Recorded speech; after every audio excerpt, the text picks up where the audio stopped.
Hai, jumpa lagi kita dengan channel Ismail Fitri dari Gede Simpang Ulim, Kecamatan Simpang Ulim, Kabupaten Aceh Timur.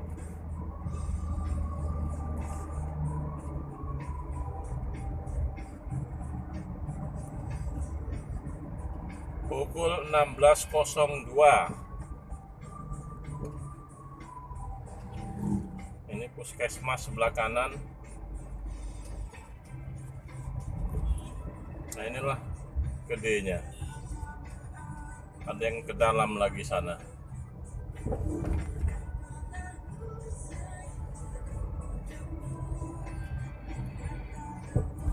Gede Simpang Ulim. Ini PTD, Dinas Pendidikan sebelah kanan.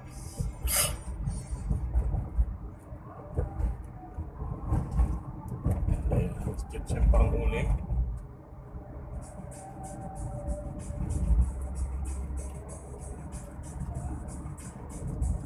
Masih, iya, dikelilingi oleh sawah Simpang Ulim ini. Depan, belakang, kiri, kanan, sawah semuanya. Beberapa kantornya ada di daerah sini. Ini pemadam sebelah kanan.